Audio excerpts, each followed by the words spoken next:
Welcome back, everybody. Third Phase of Moon, Blake Cousins. We're doing it live, and it is our pleasure to bring it to you. As we're doing this, I wanted to thank everybody from around the world who's joining us. It's our pleasure to come with all the stories from around the world, all the evidence, and bring it to you. As we do, it's very exciting. Right now, I'm having a little bit of feedback. I'm not exactly sure. I see what's going on here.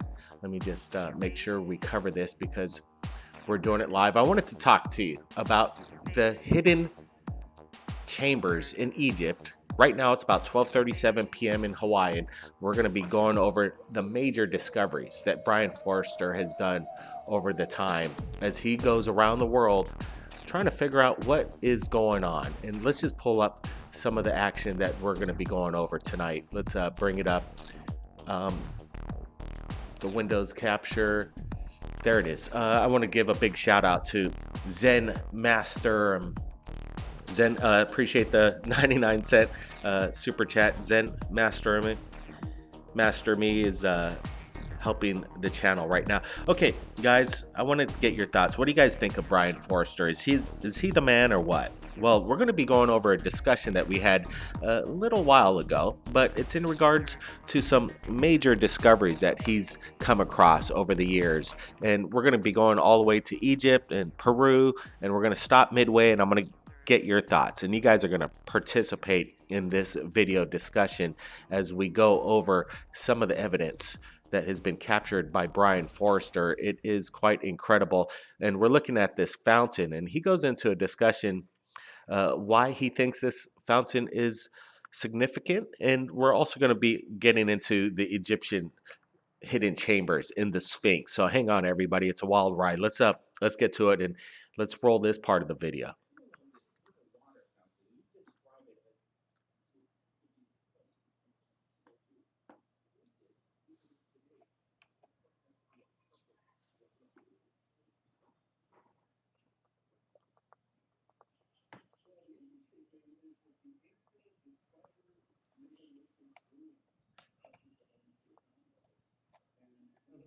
Examples is that fountain. It probably wasn't originally a fountain, but the Inca carved a slot in the top of it in order to be able to let water flow. And the fact is, when it's properly maintained, the water travels perfectly through it and lands in the center of the bowl below. And that takes a lot of engineering in terms of hydraulics, because the channel has to be the exact proper width and depth, and also the angle of the channel has to be perfect in order to achieve this. The fascinating thing that I wasn't allowed to show is if you run your finger across the front of it, you can actually make the water itself stick to the stone, and then when you flick it again, then it pops back out. It's a bit of an engineering marvel. Well, so the theory basically here is that the Incas discovered this advanced technology, ancient civilization, and then built itself around it. The Incas were there after the fact of something that was there before, long ago. Definitely, at many different locations, at Ollantaytambo, the city of Cusco, Machu Picchu, and other locations that were used by the Inca as ceremonial sites. It's obvious that there were megalithic works there prior to their existence, and each one of those megalithic works is also heavily damaged, not by... So we're looking at this, and I'm going to pause it here, and I'm going to get your guys' opinions. Do you think the Incas and the people from Inca found these major megalithic structures and then built around them, as Brian Forrester is stating here? What do you think the complex nature of this doorway represents? It basically goes into a blank wall. Is this some kind of symbolic message? Is there some kind of technology behind this that we still can't understand? I want to get your guys' opinions. Do you think the Inca are the ones that built this, or a civilization that we're not aware of? This is very interesting footage that Brian Forrester is sharing. Let's just roll it. People striking rocks against them, but something catastrophic happened in that location. Now, this is what's incredible to me, is how this is represented in the rock itself, the master craftsmanship to develop this kind of structure within the rock is almost undeniable that there's some kind of technology that was behind this. In my opinion, we're looking at something that was either melted and then shaped, like maybe a vibration of sound would hit this rock and create it to be malleable, almost like a putty, and then they'd create these geometric shapes within the rock and then cut the sound off, and then it would harden back to stone again. Very interesting. This is one of the most impressive pieces of evidence of ancient technology. Watch this. Wiping out the ancient civilization that had lost ancient high technology. Wow, fascinating. Now, this is incredible. Again, advanced technology, engineering at its best. This throne, this seat, these two seats carved right out of the rock, and you rub your fingers against it, it seems like you see no evidence of any kind of chiseling or any kind of modern day tool work on here. How was this made? What's your thoughts on this process of how this is possible? Well, another interesting thing is that there are no sharp corners. So every corner appears like it was made using a router of some kind, but we see no tool marks, and that's what's very intriguing. When you look at ancient Egypt, we can see the use of ancient high technology in terms of power tools, but in Peru, there don't seem to be any tool marks whatsoever. So we're looking at the possibility of this ancient advanced culture being able to manipulate the matter itself, possibly turning hard stone into almost like a toffee material.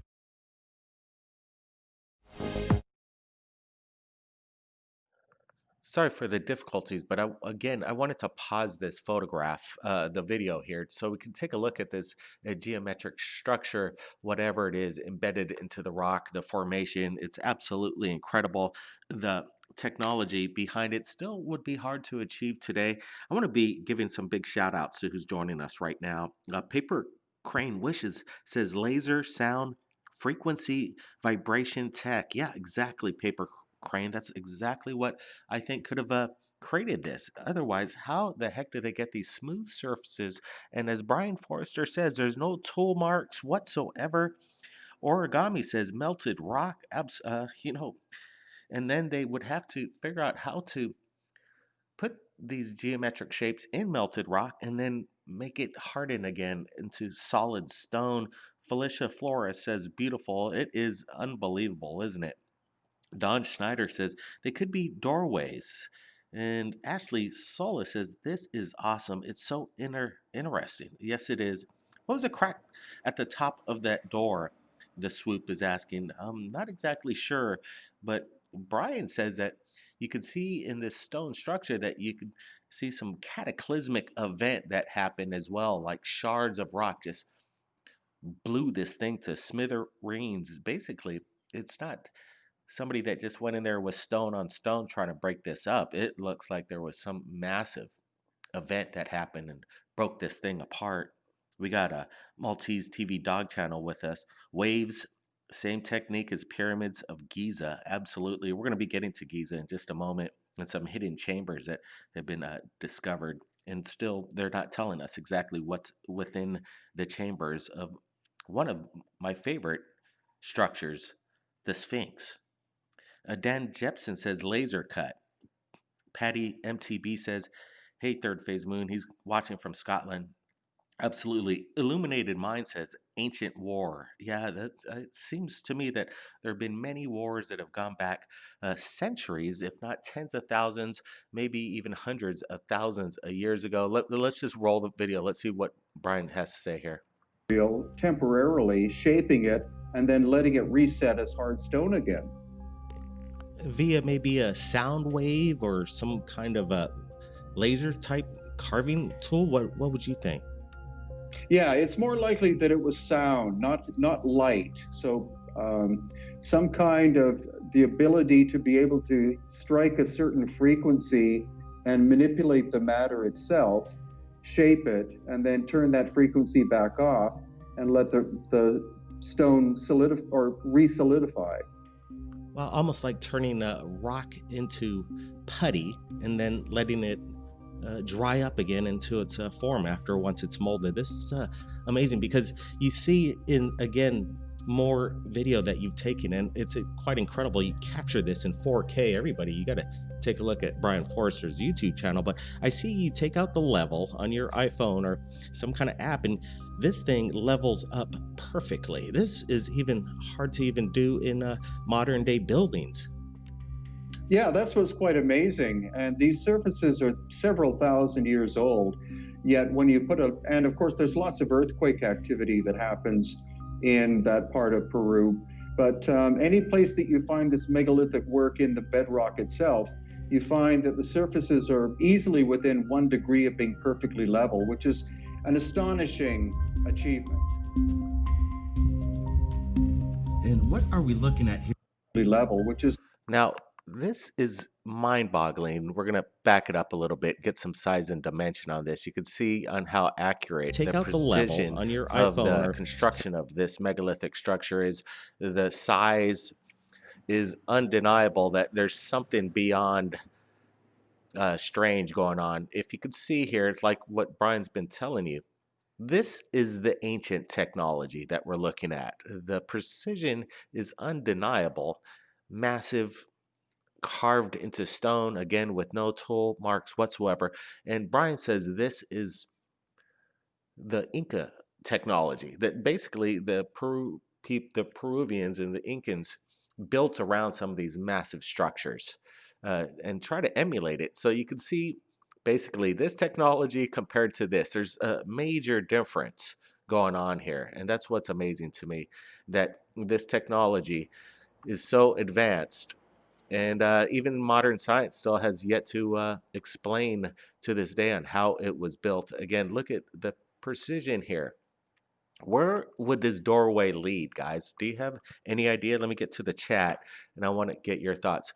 Why would they create a doorway that goes into a solid rock? It really makes no sense unless there's some purpose behind it.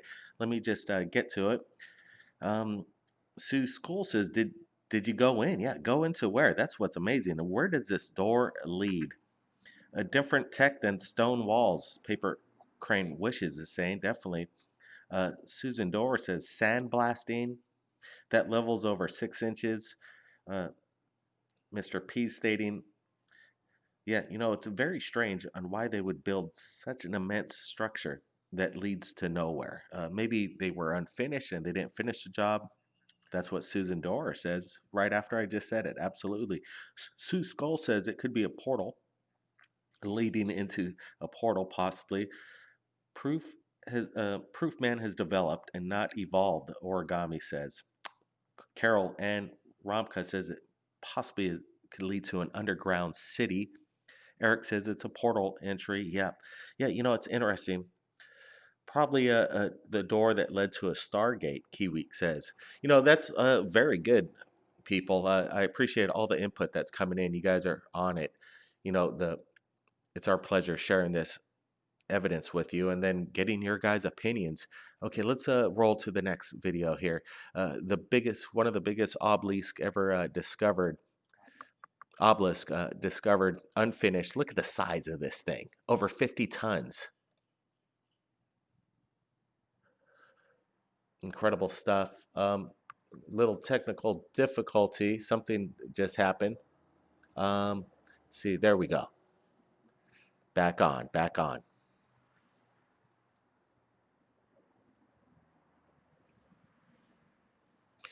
Little technical difficulties, but we're going to get it done. 1 second, guys. We got another super chat, Johnny. Appreciate it, Johnny. It means so much. Thanks for supporting the channel with the $3 super chat. Okay, what's going on here? Are we getting audio from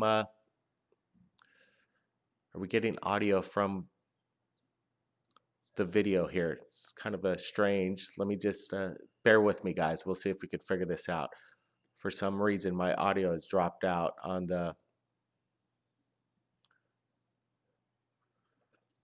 the feed here. Okay, stand by, everybody. I'm gonna have to get this going real quick. Let me just pull this up, and we're gonna make sure we proceed. Just stand by.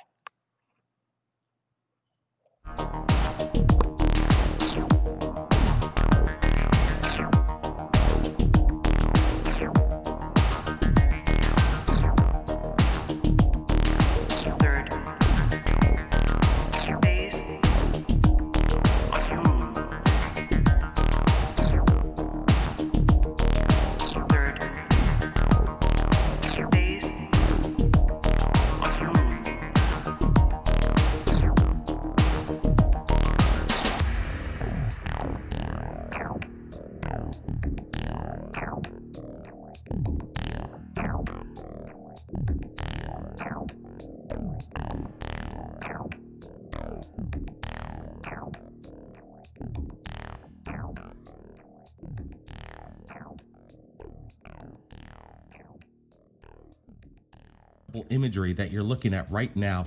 Brian, welcome back to Third Phase of Moon. Always a pleasure. Thank you. All right, so now we're looking at this.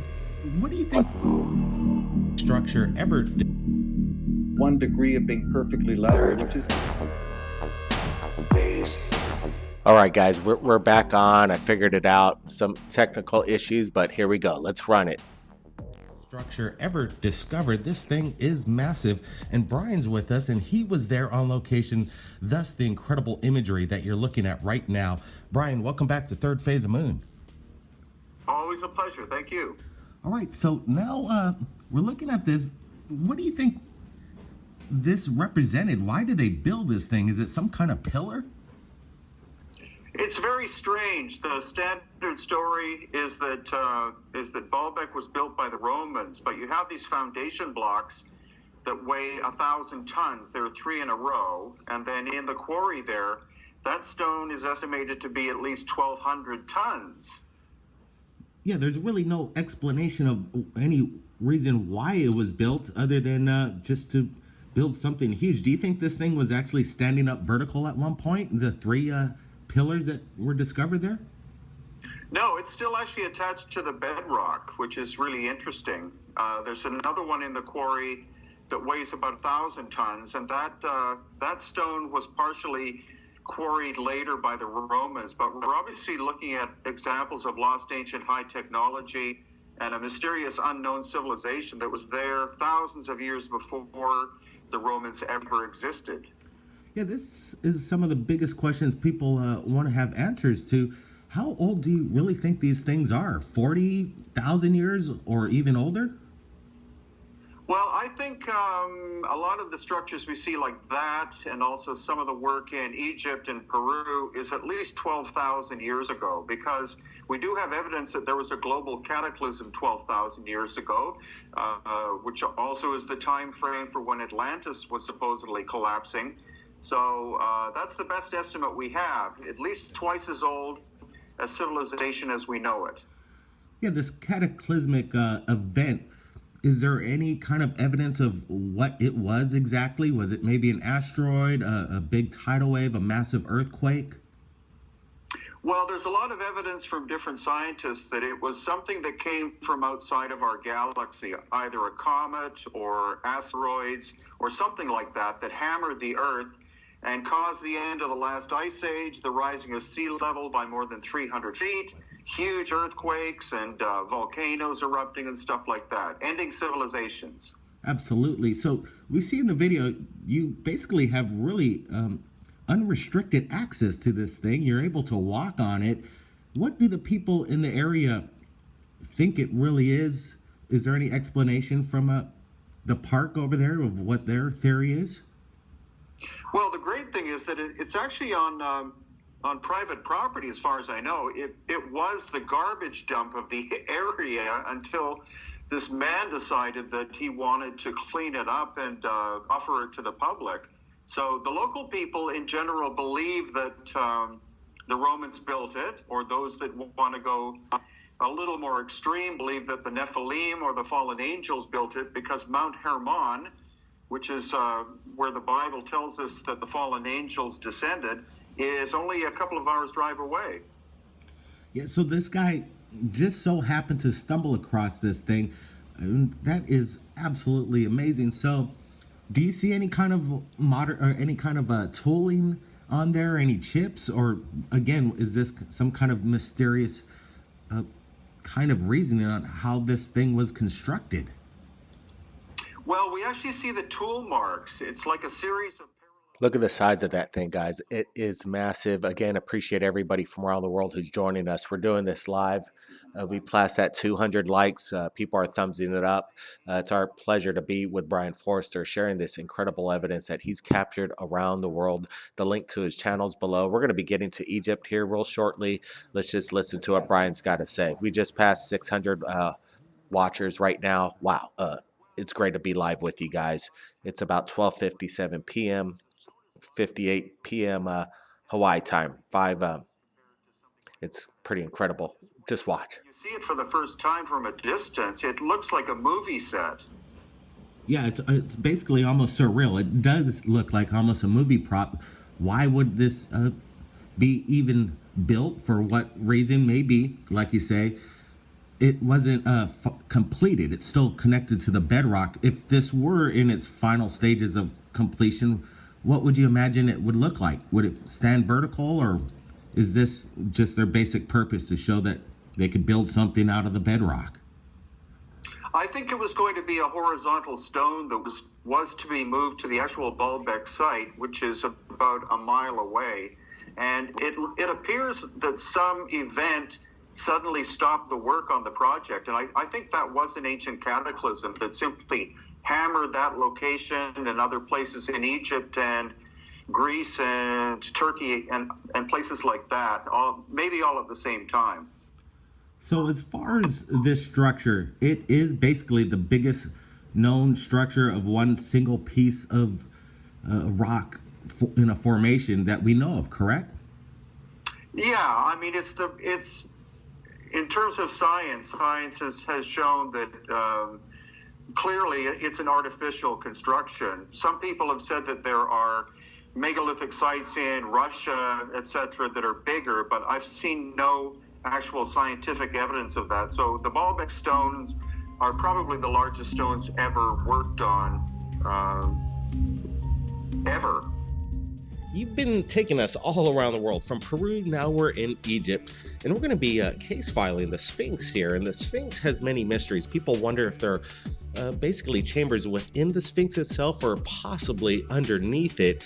If you had an excavation license and you were greenlit, ready to go, where would you start and why in relation to the Sphinx? I would explore the area in front of the paws of the Great Sphinx. Yeah, we see that you were explaining in the video that there is some kind of boardwalk, possibly to mask what. You guys see this? It seems to me that there's some mystery going on at the Sphinx, and they're not sharing everything that they know in regards to what's been going on over What's there. really We're going to let underneath there? Brian talk What's your here in just thoughts? a bit, but I wanted to get your guys' opinions before we roll this. What do you think is going on? Do you see the little air ventilators that looks like some shafts over there? And then Brian's going to actually be revealing a shaft that he found on the other side of the Sphinx itself. Major evidence that there's some kind of cover up, that exactly what is within the Sphinx is still yet to be revealed. Let's get to the people's comments right here. What do you guys think? What's going on with the Sphinx? We got people all over from around the world joining us right now, and it's my pleasure to be broadcasting from Hawaii, sharing with you the evidence as it comes in. It is quite intense to figure out the mystery behind this and do it in real time. Maltese TV Dog Channel says they're air holes. Yeah, that's interesting. He also says this wooden boardwalk that you're looking at is covering something up as well, and they put it in there strategically to cover up maybe another entrance to the Sphinx itself. Bloody Mirror Paranormal says hidden chambers. Yeah, what do you think was inside the Sphinx? And why do you think they built the Sphinx? And how old do you guys think the Sphinx is? These are all questions that we still have yet to have revealed to us. Yeah, it is amazing. Jody's joining us all the way from Wells. Underground city, a portal to somewhere. Egyptians did not build the Sphinx, Arkham's Razor says. Um, it's interesting. Do you think it could have been repurposed, guys? Is this just a pre-dynastic technology that have, and then other people that have come in to build around this technology that once was within? Let me just pause this. Here's that famous shot that I've been talking about in regards to the hidden chamber of Egypt. You're looking at it right now, and it's interesting to speculate of what's inside here and why hasn't the major media been allowed access into these incredible uh, mega structures within. Maybe they're going to open it up and they're going to let the public know exactly what's going in here. But I got a feeling it's already probably been taken. Whatever's been in there, it's sitting in somebody's private collection. Some billionaire out there has got it in his little homemade museum in his mansion, and he's got these artifacts that are priceless, and it's been taken maybe thousands of years ago, but maybe if it were gold it could have been melted down. It's hard to say. The great libraries underneath there, all the book of knowledge. That's what Fred Mook says. Yeah, interesting you say that, because you're not the first that have stated that there's so much information, a wealth of it, that's still yet to be discovered deep, deep below Egypt itself. An incredible shot here. Brian's going to go over it. Let's just At listen the up. Sphinx, and that it has been excavated, and any artifacts, if they existed, would have been removed. We also know that there's a huge series of tunnels under the Giza Plateau that go from north to south and east to west.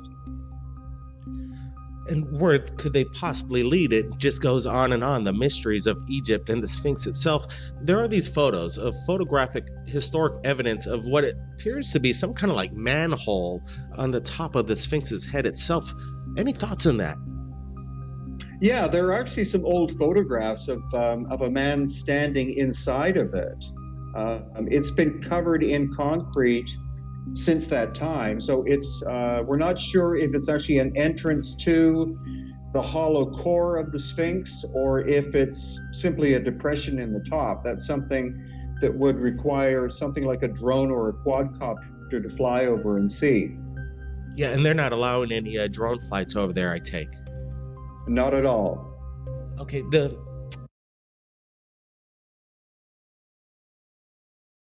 let me ask you guys, why do you think, as Brian Forster just stated, that they poured the top of this with concrete, not to allow people access to the top of the Sphinx's head? What the heck is that all about? Why would they seal on the this top of the chamber up? Sphinx's You head would think itself? that they would open Any it up, thoughts on that? let tourists get inside, Yeah. and figure out exactly what this is, because this doesn't make any sense. You got these hidden chambers within the Sphinx, and they're not letting us know exactly what's going on within. They're not telling us why they're not allowing us in there or what they found.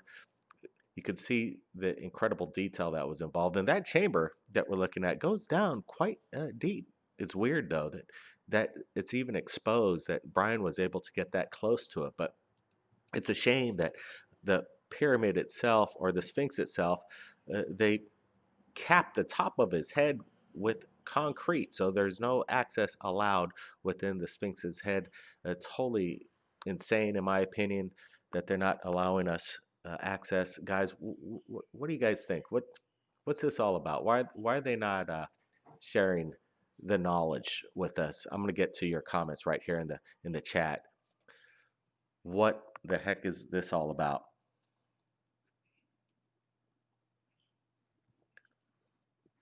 Nikola Tesla knew the secret of the pyramids and the Sphinx. Michivan Taylorov has stated here.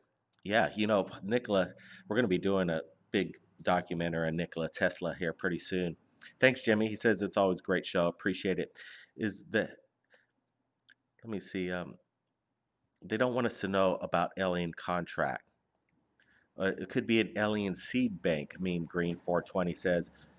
filled with stop robbers going in, probably to remove at a latter date. That's what Zombie Disco Sound says. A UFO landing pad, TEPCO DDD says. Rock Keckler's with us. Tesla, he's a big fan of Tesla. Tunnels of the Hall of Records for sure. Jeff Blake, there is a chamber under the paws of the Sphinx, probably contained a UFO, etc. Interesting stuff. You know, guys, if you're joining us right now, it's our pleasure because we're broadcasting live from Hawaii and just hit 700 watchers. It's pretty interesting. And I also wanted to let you know, you see people chatting. They have a little sticker next to their name. That's because they're members. They joined Third Phase of Moon and have supported Third Phase of Moon every month. And we're also giving a big shout out and some content to members only who become members to Third Phase Moon with some exclusive content for our members. Don't be worried if you don't want to join. We're still going to be sharing all the evidence, but there's some bonuses if you become a member on Third Phase Moon. So appreciate the support, guys. Let's just roll more of this incredible mystery at the Sphinx of Egypt. Require something like a drone or a quadcopter to fly over and see. Yeah, and they're not allowing any drone flights over there, I take. Not at all. Okay, so who really is in charge of this, historic, amazing, location? And is the government over there doing any kind of new exploration or excavation of the area? Yeah, since Zahi Hawass was basically kicked out because of corruption and other things alleged, I think in the last 2 years, there's a new Ministry of Antiquities who's actually much more open-minded, and he's opening up sites that have previously been prohibited to the general public. Well, that's, at least the access is opening up now. So basically, who really built the Sphinx, in your opinion? A lot of people are giving the pharaohs the credit. Well, we do know, thanks to geologists, there are actually 200 of them around the world that have confirmed that the vertical weathering on the Sphinx had to have been done by precipitation, so extensive rain over hundreds, if not thousands of years. And the last time the climate in that area would have been that wet would be at least 10,000 years ago. So that's twice the age of the dynastic Egyptian or pharaonic culture. But whether it's 12,000 or 20,000 or 30,000 will require more geological analysis. But we do know that whatever culture did this had to have high technology of some kind, because the area where the Sphinx is called the Sphinx enclosure, and all the stone that was removed to reveal the Sphinx is right in front of it, which is the Sphinx Temple. And there you have multi-ton blocks, some 40 tons or more in size. Most Egyptologists believe that the Sphinx is probably about 4,500 years old and is contemporary with the construction of the Great Pyramid. But again, they're speculating, whereas the geological evidence is proving that it has to be at least 10,000 years old. Could you describe to us what you would visually see if you would step back in time 12,000 or 10,000 years ago, and describe what the Sphinx would have looked like in its completion back then? Well, it probably looked like a lion. We do know that the face has been recarved at least one, if not two times, and throughout its history, it's been buried in sand up to its neck. And so the erosion on the surface of the body is much more extensive than on the face, and that proves that the face has been recarved, probably in dynastic times, and the face is completely out of proportion with the body. So originally, most experts I know believe that the Sphinx was in the shape of a lion, and its eyes were pointing towards the star Sirius. What an amazing sight that would be. Brian Forrester, keep up your amazing adventures around the world. We look forward to have you back next week, and we've got some questions for you. And if anybody... Guys, what do you think the Sphinx's purpose for? Was it to communicate with the gods above? Were they representing a god? Was it a secret passageway to the information of knowledge that we have yet to be told? Maybe they had the knowledge and they wanted to keep it a secret within the chamber of the Sphinx. And this is the mystery, and this is why we're It's called the broadcasting on Third Sphinx Phase Moon enclosure. and discussing some of the anomalies that have been found by Brian Forrester. Make sure you take a look at Brian Forrester's channel. He goes around the world and studies all these megalithic structures. The link is below in the description. Also, a quick update, guys. We're going to be broadcasting live tomorrow to cover the SpaceX Dragon liftoff from Cape Canaveral. We're going to be seeing for the first time in almost 10 years humans being launched from our own soil, America, via the Dragon. And Elon Musk and NASA, the combined effort, humans once again in space from our own technology. Stay tuned for that on Third Phase of Moon tomorrow morning. We're going to be putting the update on Third Phase of Moon in regards to the exact time. But last couple days when we covered it, it was scrubbed. Unfortunately, the SpaceX rocket launch was scrubbed, but hopefully tomorrow morning it'll be a go, and that's what we want to hear. Everybody, thanks for joining us on this incredible episode, Third Phase of Moon. I learned a lot, especially from you people joining us and giving your explanation on what do you think these mysteries all represent, because the mystery of what our history is all about, it needs to be explained, and it needs to be told in a way that makes sense. And so far, the history books haven't changed at all since I was a kid. I'm pretty much aware that the history books remain the same. They haven't rewritten them, and it needs to be rewritten, guys. Everybody, give us a big thumbs up, and make sure you leave a comment below in the description, in the comments, and share this video with your friends and ask them, what do you think the Sphinx is all about, and these megalithic structures? Who built them? Why? Everybody, keep your eyes on the skies. Blake Cousins. We'll see everybody next time.